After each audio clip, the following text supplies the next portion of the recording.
By the time we left my wife's aunt's funeral, I already knew our marriage was over. She wouldn't find out until 2 days later. It started with the flowers.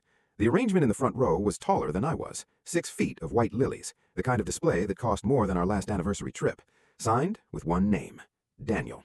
I knew that name. For months it had been flashing across my wife's phone at strange hours. Quick question about the Hendricks file. Can you call when you get a second? Always work, always urgent, always explained away the same way. He's just a coworker. He doesn't even know I left that job.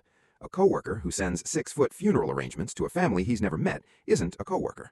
I'd later learned Daniel had a wife of his own, 2 kids, a whole separate life nobody else had factored in either. At the reception, my wife disappeared twice. Both times the excuse was identical. I'm going to check on Mom. Both times her mother was sitting 20 feet away, eating deviled eggs, laughing with 3 women from the church. So the second time, I followed. She wasn't checking on anyone. She was standing in the parking lot, with him, tall, dressed for a wedding, not a wake, standing close enough that this clearly wasn't the first time they'd done this. They weren't kissing. Somehow, that was worse.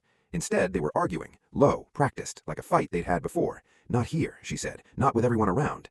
Not never, not we're done, just not here. I went back inside before either of them saw me. Later, looking for her phone charger, I found a folded note tucked behind the funeral program, handwriting I didn't recognize. I know you said it was over, but I can't keep showing up like this. You don't get to disappear every time it's convenient, not after everything I gave up for you. Everything he gave up for her. When I confronted her that night, she didn't deny it. She explained it, calmly, like an explanation and an apology were the same thing. It started when my dad got sick. I needed someone who understood grief. Except the hotel charges on our joint statement went back 14 months. Her father had been sick for 6.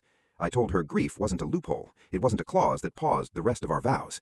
She told me I was being cold, that if I'd been more present after her dad's diagnosis, none of this would have happened. Like my grief counted for less than hers. Here's what she didn't know. I'd already met with a lawyer 3 weeks earlier, after the second hotel charge I couldn't explain. I hadn't said anything yet because I wanted to be certain before I blew up both our lives. Now I was certain. 2 days after the funeral, she came home to find her things packed. Not thrown out, not destroyed, just packed, neatly, the way she liked everything.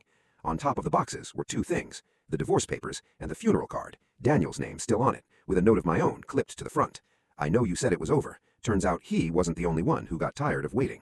I'd also called her mother and told her everything, including how my wife had used her mother's grief as a cover story for over a year. Her mother didn't call to yell at me. She just stopped saving my wife a seat at Sunday dinner. As for Daniel, his wife filed 2 weeks later. Turns out the flowers weren't the only thing he'd charged without asking. The lilies at that funeral were beautiful, expensive, the kind that say, "I'm sorry for your loss."